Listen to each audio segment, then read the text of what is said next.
निना न च श्रोत्रजिह्वे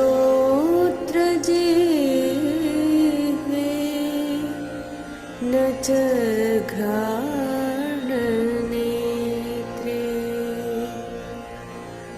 न च व्योमभूमिर्न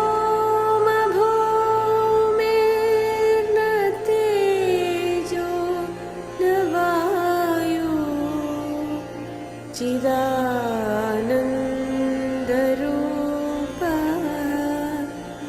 शिवोऽहं शिवोऽहं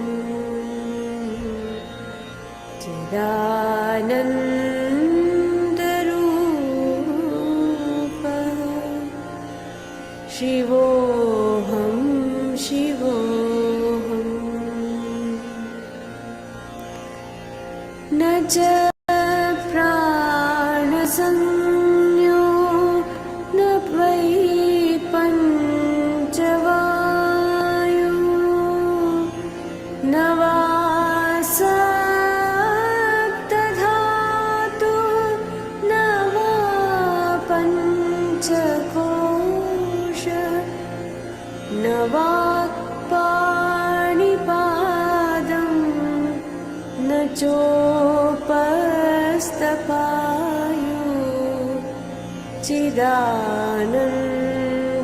चिदानन्दरूपः शिवोऽहं शिवोऽहं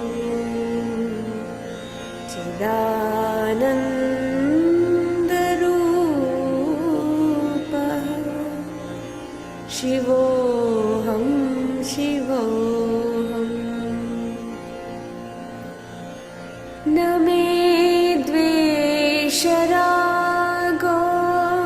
न मे लोभमोहो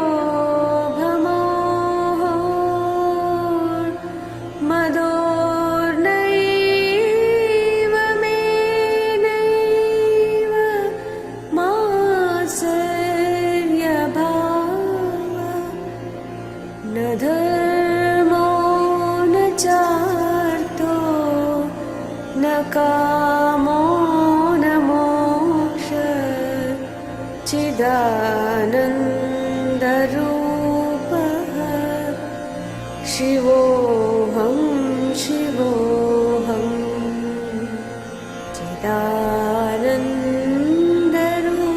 चिदानन्दरूपः शिवोऽहं शिवोऽहं न पुण्यं न पापं न सौख्यं न दुःखं न मन्त्रो न तीर्थं न वेदा न यज्ञः अहं भोजनं नैव भोज्यं न भोक्ता चिदानन्दरूपः शिवोऽहं शिवोऽहं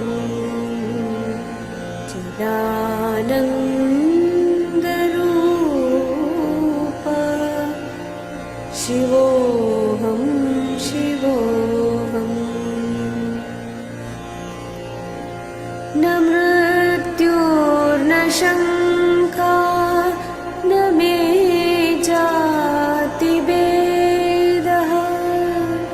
पिता नैव मे नैव माता न जन्म न बन्धुर्न मित्रं गुरुर्नैव शिष्यः चिदानन्दरूपः शिवोऽहं शिवोऽहं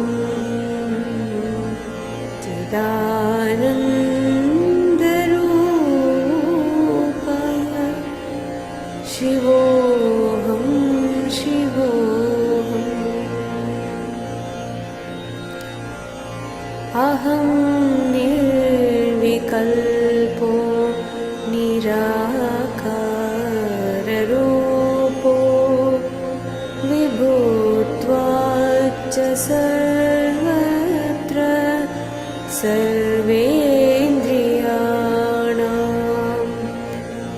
न च सङ्गतं नैव मुक्तिर्न मेया चिदानन्दरूपः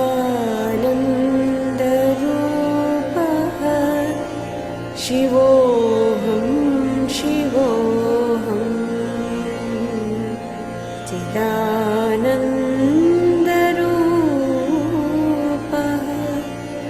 शिवोऽहं शिवोऽहम् शिवोऽहं शिवोऽहम् शिवोऽहं शिवोऽहम्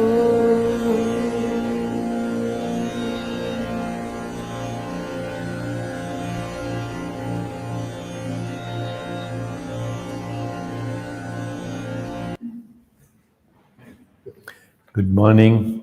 Everyone can hear me clearly in the back. So right now we are at the Lake Nona Performance Center in Lake Nona, Orlando.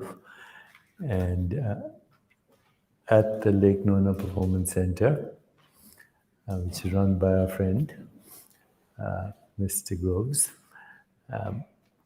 We also have the Chopra Mind Body Zone, and this is coming to you, this satsang from the Chopra Mind Body Zone at the Lake Nona Performance Center. And we're live streaming across the world, so a lot of people listening to us across the world. Hello, everyone. Hope you're having a good time wherever you are. And we do these satsangs every Sunday about this time, 11 a.m. Whenever I'm here in Lake Nona at the Chopra Mind Body Zone, and also at the Human Performance Center, and over here also is the headquarters of the Chopra Foundation. So check us out, choprafoundation.org, and also Lake Nona Human Performance Center and the Chopra Mind Body Zone. And today the topic for discussion is about language and the role of language in either revealing what we call reality or concealing what we call reality. Does language reveal, expand our awareness, or does language conceal and contract our awareness? So even before I get into that topic, I'll give you the short answer. Language both conceals and reveals what we call reality. Once again, language both conceals and reveals what we call reality. So language both expands our awareness, but it can also contract our awareness. And so we need to understand what language is. Because I sell words for a living, this is what I do. I've done this for 40 years. I've been very interested in the origin of words, in what is called etymology, the origin of words. Very interested in the cross-cultural understanding of language across the world, and also very interested in what we might call the evolution of and the origins of language. What is the origin of language, and what is the evolution of language? If you go online and you go to Wikipedia or Google, whatever, you start asking, how did language evolve? The short answer is no one knows. Okay, at least an evolutionary understanding of language is not there yet. Even though Darwin wrote The Origin of Species, something we should be very careful when we understand Darwinian evolution. Darwin did not talk about the origin of life. He spoke about the origin of species. And Darwin's theories are based on something called random mutations and natural selection. And that's the prevailing doctrine in evolution. I have a problem with random mutations. I think I would call it unpredictable. There's a difference. Random means inherently random. Unpredictable, I don't know what's going on. Okay, so a more precise definition of traditional Darwinian evolution to make more sense, I wouldn't call it random mutations. And remember that Darwin knew nothing about genes when he wrote his great epic Origin of Species. There was no understanding of genes or epigenetics or how consciousness influences gene activity. So we can say with confidence that we've come a long way since Darwinian understanding of evolution. I know the hardcore evolutionary biologists will be very upset, and they usually are when I say this, but there's a growing awareness that random mutations, natural selection does not explain the evolution of species. Maybe unpredictable is a better word, but even that needs more expansion. That's a digression going back to language. We don't have any idea how language, definitely in evolutionary terms, we don't have any idea how language originated. We have a lot of ideas of how it evolved in the human species, Homo sapiens.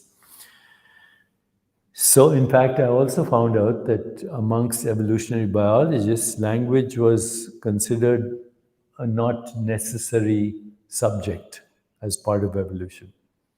Certain evolutionary biologists even said, we don't need to study language, and it's not part of what we study as part of our evolution. The current authority on language is Noam Chomsky, and even he has many ideas about how language originated, but none of them actually have found support, if I may say so. So I started going back to Eastern wisdom traditions to see if there's anything we can learn about language. And so here's what we know from deep history, okay? How reliable that is. Deep history means history that is unrecorded. So we have to trust the deep historians.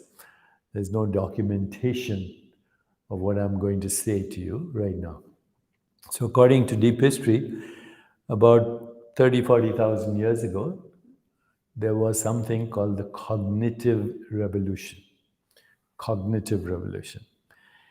And we are told by deep historians that there were about 8 types of humans. Homo sapiens is what we call ourselves. So Homo sapiens means the wise ones.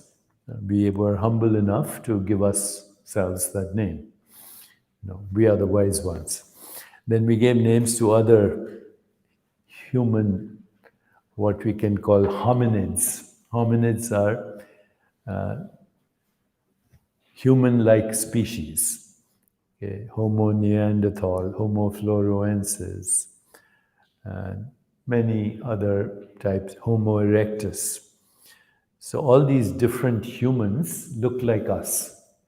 Some were this big, some were bigger than us, but they look just like you and me. But there were different species. So a species only mates within its own kind.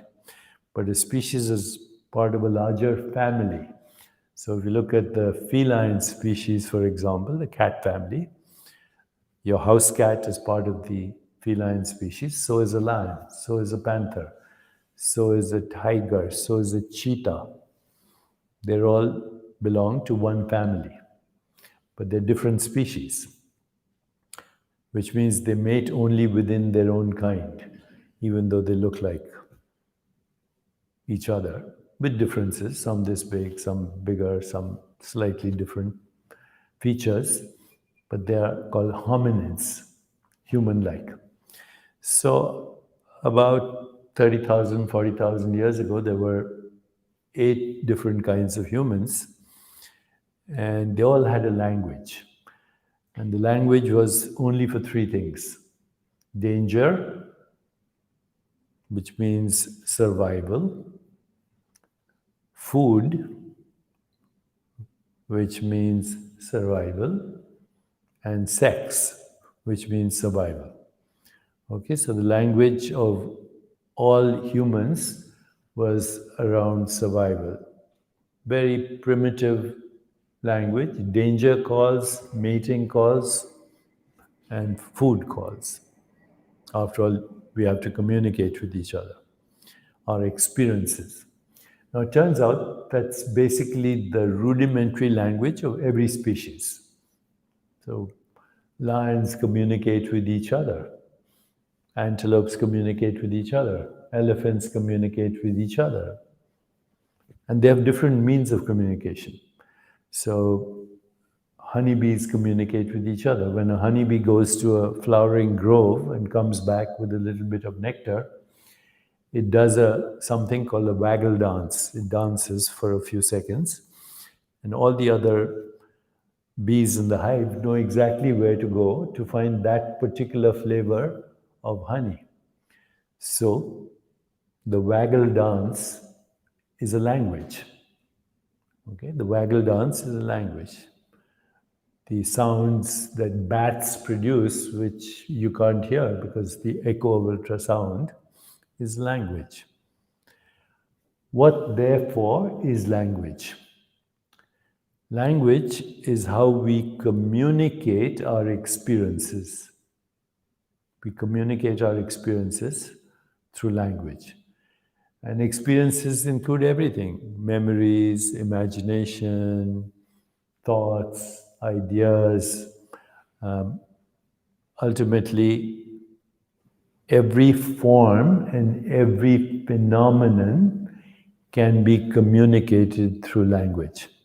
But going back to deep history, 30, 40,000 years ago, we also participated in just three activities: language, survival, mating calls, food calls, danger calls. Then we as humans developed Homo sapiens developed a language for what we call stories or narrative language. And apparently the first stories were all gossip stories, and who's sleeping with whom, who can be trusted, who can't be trusted, on and on.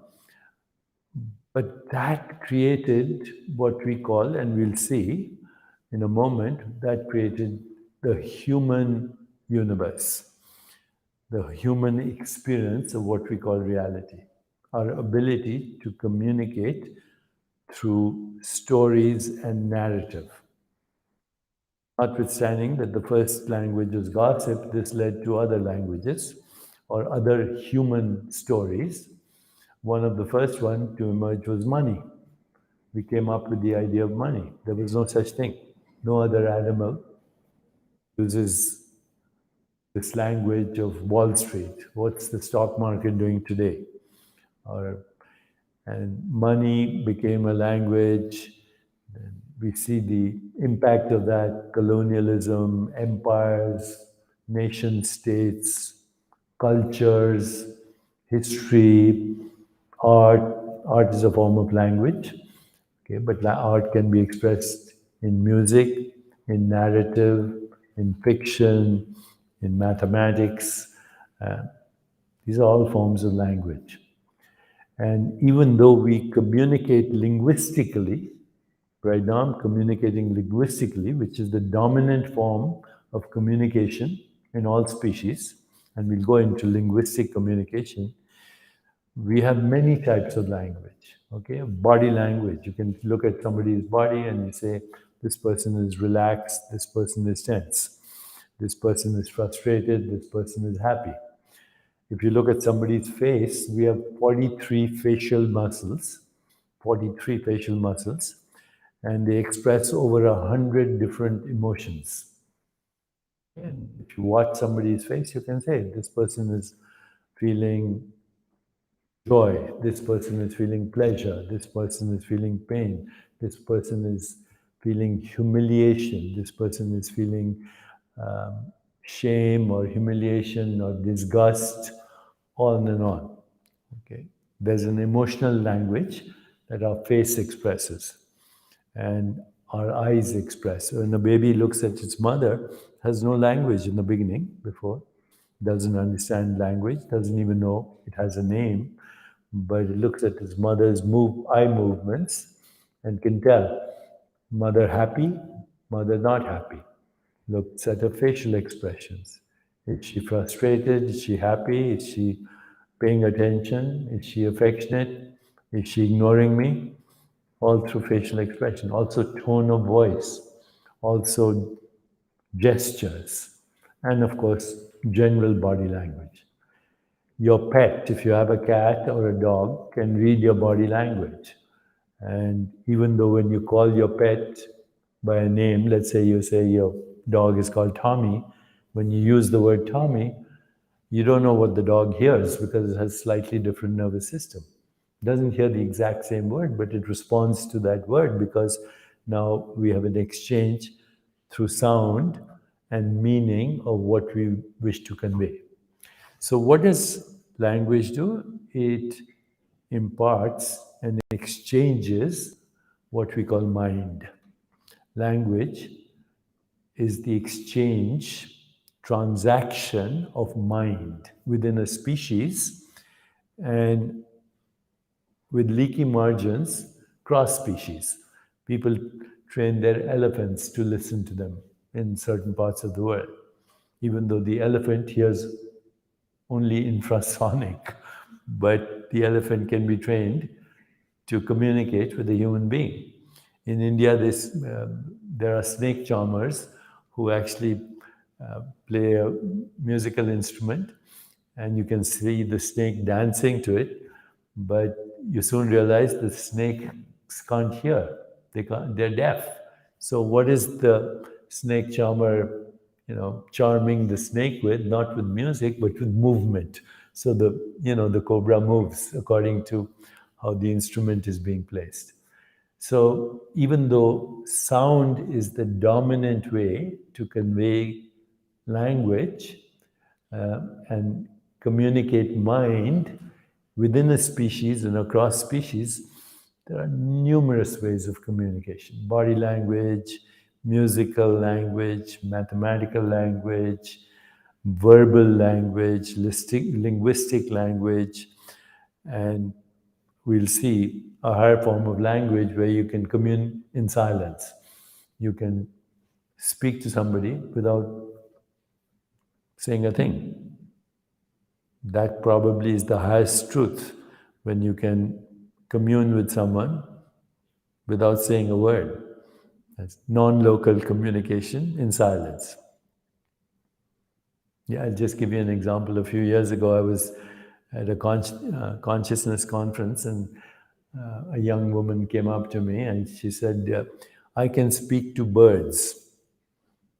And, I tried to kind of move away because I said, with these conferences, you see a lot of quote unquote, it's not a good term, new age, freaky people.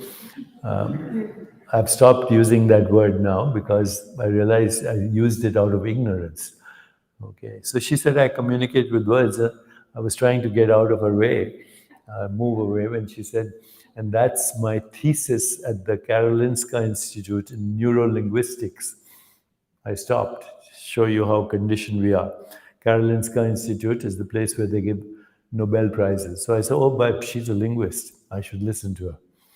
I said, oh, tell me a little bit more about how do you communicate with birds. She said, come and sit with me.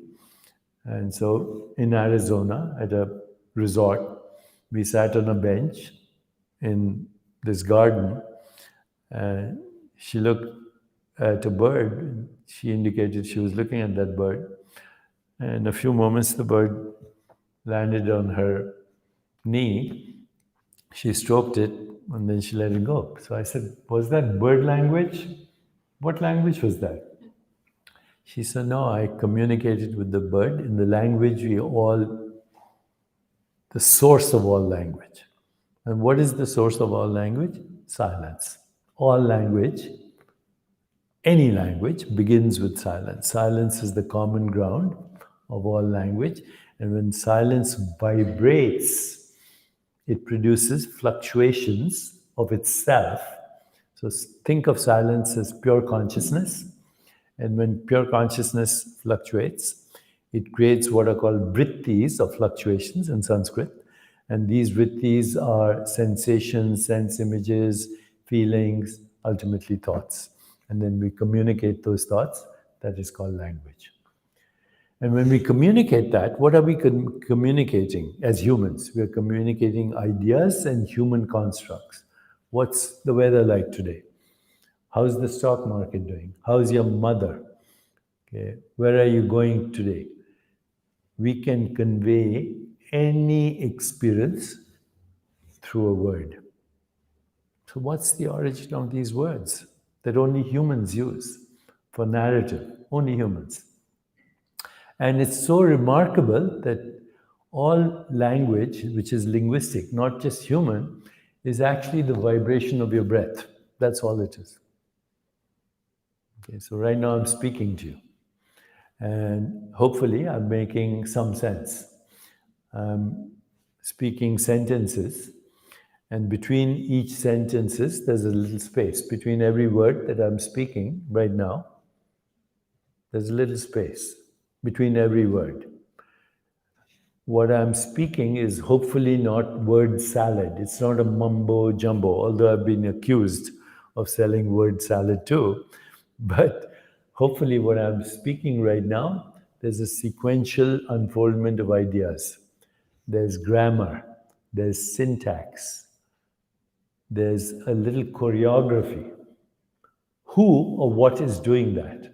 So right now what I'm doing is I'm modulating my breath. This is what I'm doing. Strictly speaking, that's all I'm doing. I have ideas, and those ideas cause the vibration of my breath in different frequencies and tones. And somehow that makes sense to you. Why? Because we learned how to share ideas through words. And then we learned how to express them by modulating our breath. Now, if I had to teach someone how to do this, it's impossible. But a little baby, as soon as it's given a name, after 1 year, it starts using words. By 2 years, it's constructing sentences, has grammar, syntax, choreography. How? And if you talk to scientists, say, oh, mirror neurons. Neurons are mirroring the neurons of adults who are speaking language. That's pretty good, but neurons don't think. Neurons are correlations of thought. So right now I'm speaking to you and I'm moving, synaptic networks in my brain. The neurons are connecting each other and they're influencing you, and you in turn are listening and your neurons are connecting with each other. And then you in terms of, you're not saying anything, but I can look at your face and see if you're understanding, not understanding, comprehending, agreeing, disagreeing. We are communicating right now. Our innermost thoughts and feelings, some you reveal to me, some I can guess by looking at your body language, your eye movements, your tone. But right now, what we're doing is we're exchanging ideas. And as a result, my mind and your mind are interacting, but because the mind cannot be separated by the activity of the brain, because this is hopefully an intellectual conversation, my frontal cortex is influencing your frontal cortex. And if people are there on the internet, thousands, all their frontal cortex is being activated, and their responses online in the chat box are influencing everybody else's mind. So where's the mind? The mind is not in the brain. The mind is an embodied and relational process that regulates the flow of energy and information in an ecosystem of living beings. Now, this is a definition adapted from Dr. Siegel, who's a neuropsychiatrist, who gave the definition of mind being embodied and relational and a process. A mind is only in relationship to other minds. But humans use words to communicate. What is basic experience before we use language? In religious traditions, they say first there was the Word. The Word was made into flesh. So the Word was with God. So whatever that means, the Word did indeed construct the human universe. There would be no Empire State Building, no Wall Street, no New York City, no nation states, no culture, no science, no technology without language, without human language. So human language created what we call the experience of the human universe. Everything that you see, from the Milky Way galaxy to the sun, the moon, the stars, is a human word.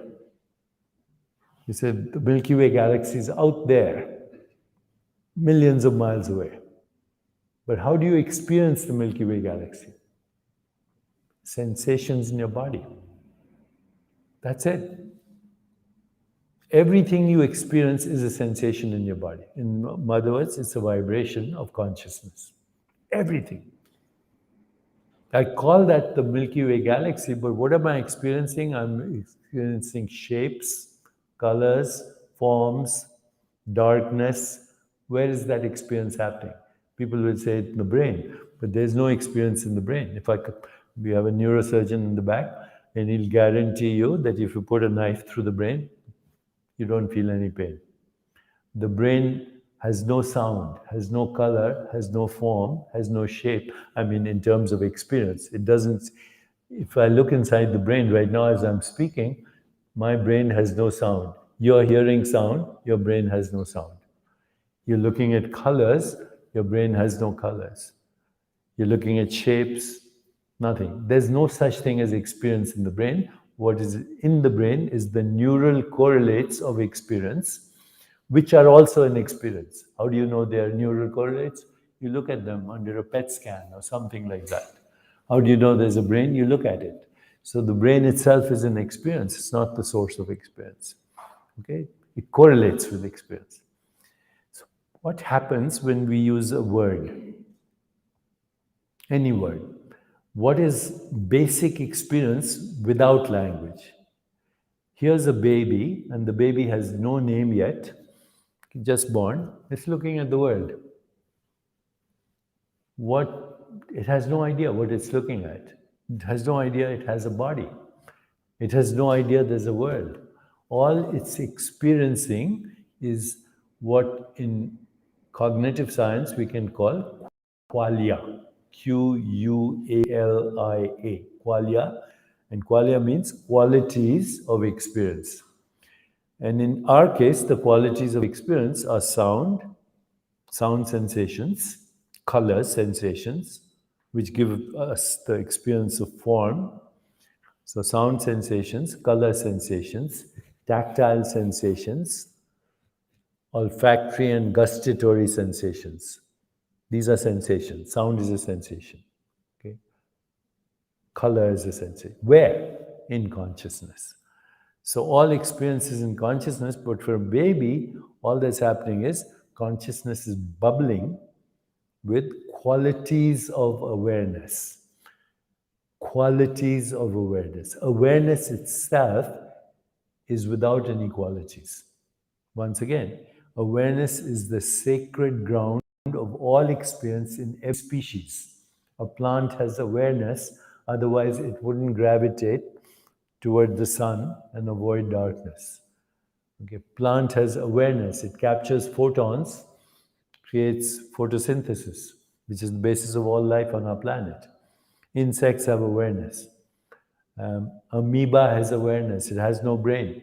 Plants have no brain as we know it, but it has awareness. The fluctuations of awareness are species specific and give rise to experience. So baby is bubbling with awareness, a gooey mess of sounds, sensations, colors, tastes, smells. Now we give the baby a name. We say, you are Deepak Chopra. You are Indian. Your parents come from this tribe. This is your ancestral history. This is your economic history. And now, what do you have? Awareness has modified itself into perception. So before you have perception, all you have is qualia. I hope I'm making sense. All you have is sounds, this gooey mess of sensations. But as soon as I give it a name and a meaning, it becomes a perception. So look at this. A baby, without describing it, would see colors, shape and form. See color, shape and form on my knee. The only difference between this and this is the color. Okay. But a baby has no words for this. Now we say this is a bottle. This is pants, jeans, covering my knee. That's a tree. Where is the qualia experience occurring? The qualia experience, the fluctuations of consciousness are in consciousness. But some of those qualia, the vibrations are dense. Dense means low frequency, and we call them perceptions. Some are fine, high frequency, we call them mind, emotions, feelings, thoughts. But it's all consciousness vibrating. Vrittis, you call it Shakti, whatever you want to call it in Sanskrit. But as consciousness vibrates, it knows itself as these sensations, and humans give words to these sensations. And then we say the sensation is occurring in consciousness, not in brain. Even the brain sensation is occurring in consciousness. Now, as humans, we say, that's a tree. That's a hand. That's a piece of furniture. That's a human construct for a sensation. The Milky Way galaxy, the stars, everything that we can use a word for, is a sensation in consciousness, reified. Reified means made concrete as a perceptual activity out there. There's nothing out there. The whole activity is in consciousness. And consciousness knows itself first as qualia, then human consciousness creates perceptions out of that. The body is a perception and a changing perception. The world is a perception and a changing perception. But a perception is qualia given meaning. And as soon as you give meaning, there's a whole history. Okay, you say that's a rose, but that's a human rose. That's not a caterpillar rose. It's not a rose to an insect with 100 eyes. It's not a rose to a honeybee doing a waggle dance. In other words, language not only describes, it constructs. Language conceives, constructs, governs, and becomes what we call the human universe. We call that mind, body, and the physical world through language. And through language that we agreed on.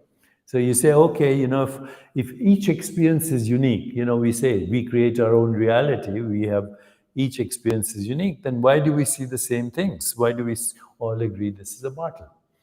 Because we agreed to the word bottle for this experience of qualia. This is actually a quality of sensations. This sensation, this sensation, this sensation, this sensation.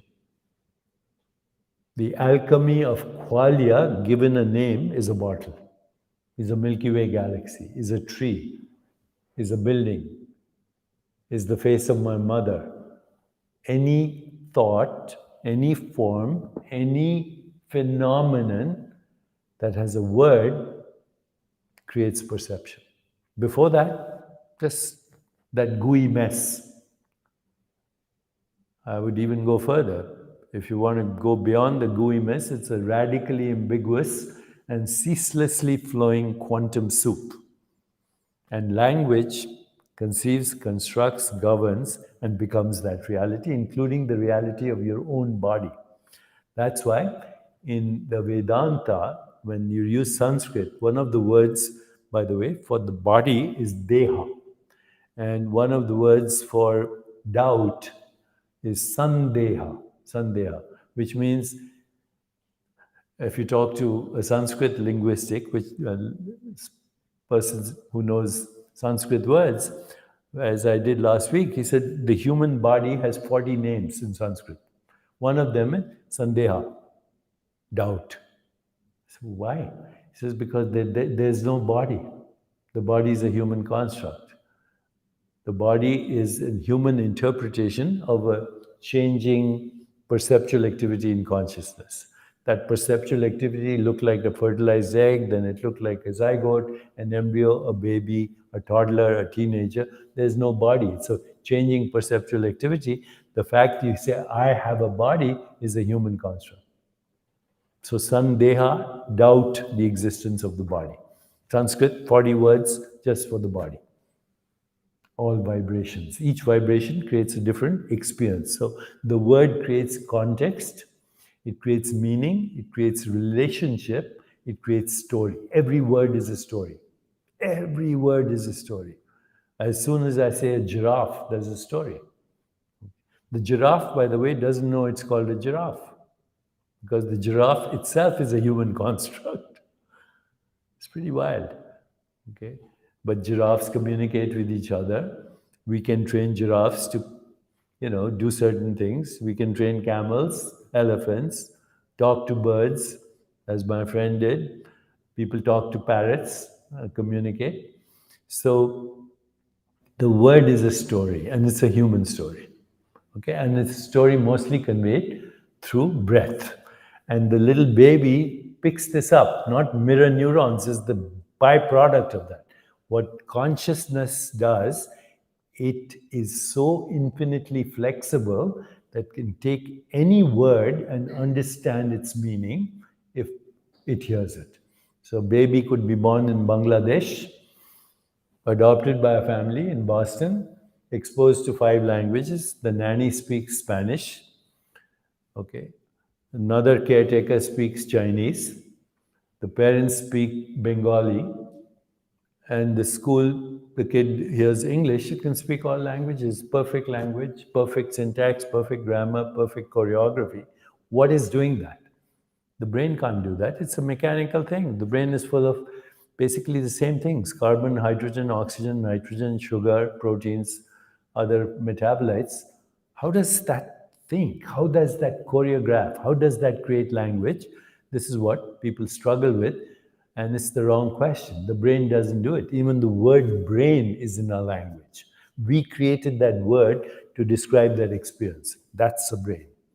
And that experience is happening in consciousness, which has no location, just like the mind has no location. Mind is embodied and relational, and it's regulating the flow of energy and information amongst us right now, all those people out there. So, are we doing the world when we use language, or are we constructing the world? And the answer is we're doing both. We first describe, but the description itself is a construction. Why is this important? And why do the spiritual traditions, Buddhism, one of the eightfold path to enlightenment is language, right speech. Okay, look at Vedanta. Saraswati is the goddess of language. Without Saraswati, the goddess of language, or the archetype of language, there would be no music, there would be no mathematics, there would be no science, there would be no technology. There would be nothing that we call experience and perception other than the bubbling of that gooey mess of sensations. So through language, we convert sensations into perceptions. Perception is more than sensation. Perception is, that's a tree, that's a microphone, That's a watch. Now, perception, therefore, is a learned phenomenon. Learned phenomenon. Now, I mentioned this before. When I was in medical school, I read this experiment where scientists took a bunch of kittens, brought them up in a horizontal room, took another bunch of kittens, brought them up in a vertical room, and when these kittens grew up to be cats, one group of cats could see only a horizontal world, the other group of cats could see only a vertical world. Is the world vertical, horizontal? No, it's the initial experience of those little kittens and their interpretations. Those kittens saw only horizontal stripes somewhere in their consciousness, not in English, but in some awareness, they've thought, oh, the world looks like this, so it must be like this. And then the neurons adjusted their connections to give them only the experience of a horizontal world or only the experience of a vertical world. Now, we are much more sophisticated than that. We give words to the experience and we actually construct the tree, the Milky Way galaxy, the body, the chair, this. Okay, and once we construct a perception, what do perceptions do? They create more stories, they create more ideas, they create more meaning. As soon as you have a perception, you have a definition for that, a word for that, which is a story, context, meaning, relationship, gives rise to other ideas, other stories. That's a rose. So that's a rose to a human being. Can give it to your girlfriend on her birthday. Somebody else can take that rose and make a garland out of it and worship a deity. Somebody else, an insect, can use it for food. So the rose is a human rose.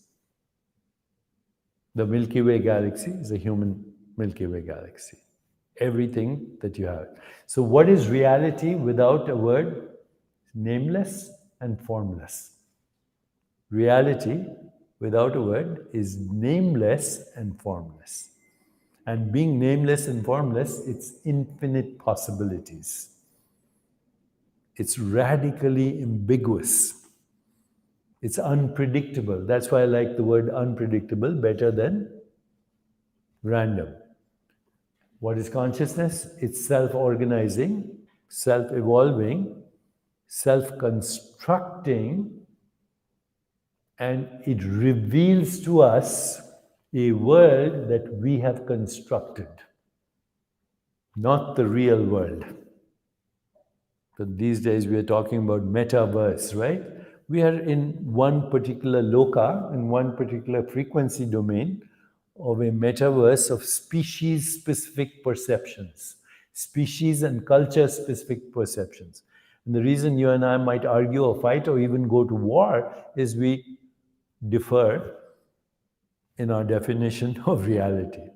You're a communist, I'm a socialist, he's a whatever, on the Wall Street, he's a capitalist. These are words, but the words have stories, and we are attached to the stories, and we will defend our stories even to the point of death. We will we'll become suicide bombers because we believe in the story. Okay? We'll go to war. We'll engage in trade wars. We'll engage in conquest. But we can engage in creativity, inspiration, insight, intuition as well. It's a choice.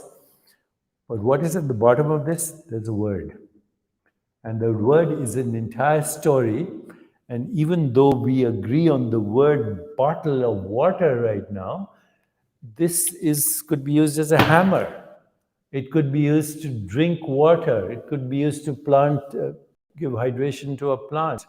It could be part of the ocean. It could be a rainbow. It could be a rivulet. It could be a stream. It could be a puddle.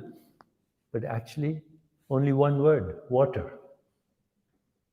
Humans have constructed the physical universe by regulating their breath and their body and by manipulating sensations. So every experience you have, sensory experience, is a sensation, and every motor experience is also a sensation. I'm hearing you, you're hearing me, that's a sensation. But if you get up and walk, that's a sensation too. You're just changing sensations, then you're creating the whole theater of space-time causality by giving words and meaning and context and story and relationship to noise. Noise. So if somebody only speaks Swahili right now, this is noise, what I'm saying.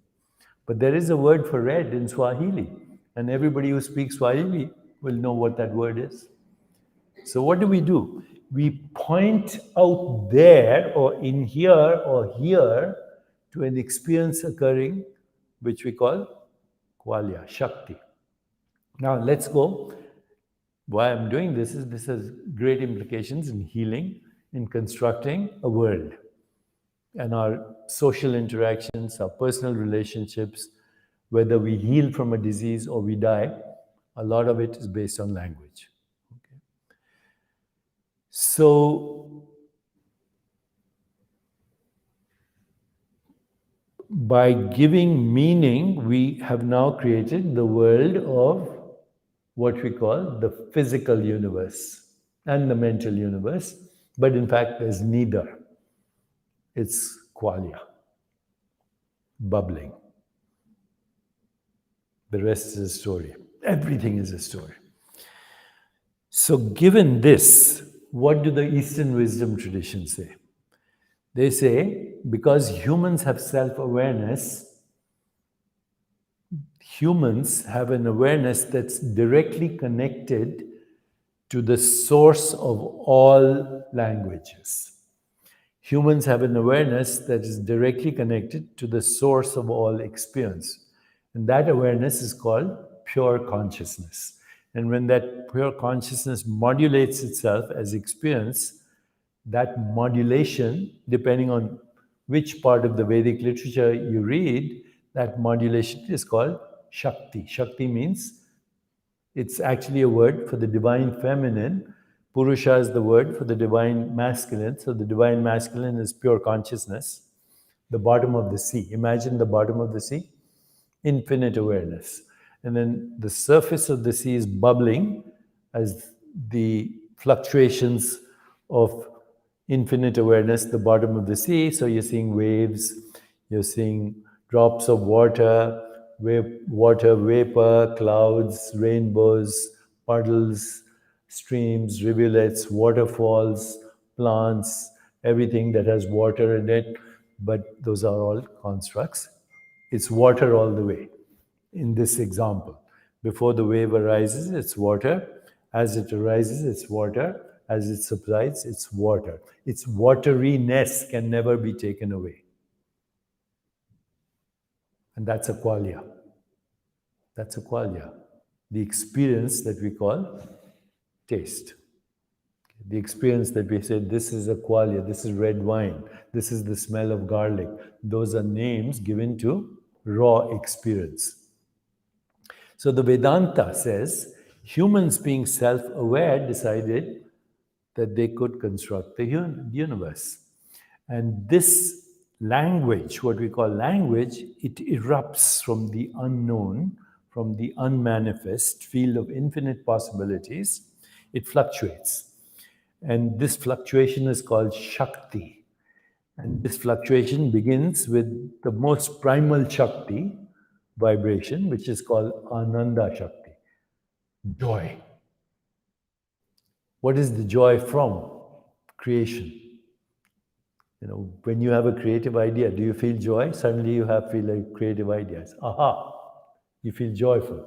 So this is called Ananda Shakti, which then translates in something called Ichha Shakti. Ichha Shakti means the desire for manifestation, which then manifests as Kriya Shakti. Kriya Shakti means the activity for manifestation, which in this case, language, is a vibration of breath and using my body to convey sensations that are occurring in my consciousness.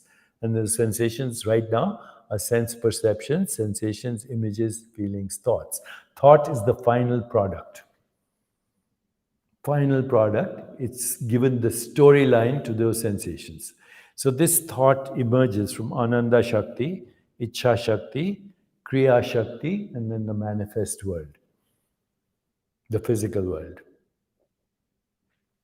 And in Sanskrit, the movement of this into language occurs in 4 stages. The first stage is para. Para means there's intention, but intention exists as a possibility. Like this evening, I might call a friend in Tokyo, but I'm not thinking about it right now. But that idea must be there somewhere in my consciousness. That level is totally unmanifest. It's in the field of possibilities. The origin, the seed of language. It's called sanskara, or memory, or karma. Karma means past experience and how we gave constructs to that past experience. That was a rose. Now I remember that for that qualia experience, the word is a rose. Remember that which was dismembered.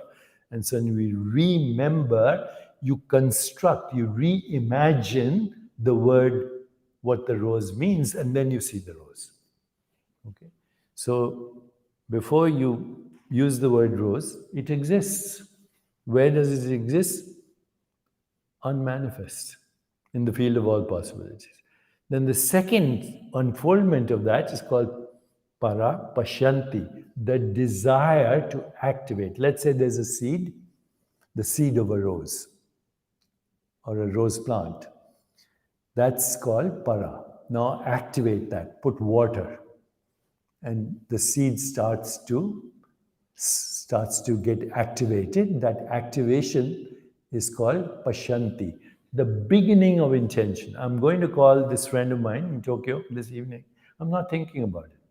At 6 o'clock, I suddenly have the desire. This is called pashyanti, the desire to manifest.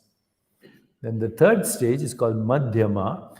It now is a word. I'm hearing it in my consciousness, madhyama. And that word, rose, has context, meaning, story, romance, Arthurian legends. So much contained in that one word. That might be meaningful to you if you and I have shared the same experiences in the past, which means same karma, same interpretation, same stories. Then you and I may have the similar impulse when we see the rose. Oh, let me get one and offer it to my sweetheart on my wedding anniversary or something like that. But you might get a different idea, okay, with the same thing. Somebody else, because it's filtered through the web of karma and ultimately manifests as our experience of this reality. So that's called Vaikari. Para, unmanifest, which is Ananda Shakti. Pashyanti, the desire for manifestation, Ichha Shakti. Madhyama, context, story, and Vaikari, manifesting the story. Once we know this, then we see that words is how we construct our reality. Everything. In the Vedic tradition, the goddess of language is called Saraswati. So when you look at pictures of Saraswati, she not only has lots of books in her hands, the books are the Vedas, the knowledge of reality, ultimate reality. She also has a musical instrument because she plays music. She also has lotus flowers. She's sitting on a lake, on a lotus, because lotus is the junction point in the lake between the unmanifest depth of the ocean and the manifest world of manifestation. So everything about Saraswati is a symbolic representation of our desire to manifest knowledge, wisdom, culture, art, music, mathematics, and what we call the physical world. So now come back to a little more precision and understanding of this word language. We use words in medical language. You know, if you listen to doctors talking to each other in the doctor's lounge, if you're not trained in medicine, you won't understand what they're saying. Just like if you look at physicists talking to each other in the physics department and they're talking quantum mechanics, unless you've learned how to perceive reality in their language, you won't understand a word they're saying. So if you go to doctor's lounge, you won't understand, they're using words that this person has Guillain-Barré disease, it's inflammatory, cytokines are going up, is it T cells or B cells? And if you don't understand the language they've created, DNA, epigenetics, you have no idea what they're saying. Because they gave meaning to experiences. They said, they looked at something that looked like a double strand, they said, that's DNA. That was a word. Okay? Deoxyribonucleic acid. And they say, oh, it's made of nucleotides. They gave words to those nucleotides: adenine, guanine, cytosine, thymine. And now we don't. We have, this is the alphabet of life. But who created the alphabet of life? Human beings. Do you think a giraffe knows what adenine means or nucleotide means or DNA means? No. We gave meaning to experiences and modes of knowing in consciousness, and we created words. This is the alphabet of life: A, T, C, G, the 4 nucleotides. DNA, deoxyribonucleic acid. We gave it a word. And now we think it's real, when in fact it's the symbolic representation of human experience, knowledge, and human construction. Whatever you can give a word to: genetics, epigenetics, inflammatory products. So now we're in the doctor's lounge and we say, we're discussing a patient with this cancer and we're discussing prognosis. And we say, oh, this person has very aggressive leukemia. The average lifespan of this person could be less than 2 years. Okay, then we go and tell the patient, Mr. Smith, you have very aggressive cancer, average lifespan, prognosis, 2 years. That's a death sentence to that patient. If he believes the doctor and has the authority, believes in authority figures, that's a death sentence. It's like telling somebody, your temperature today. No, let's say if I know you're from New York and I say, the average temperature in New York is 72 degrees. It doesn't tell me what the temperature is right now in New York.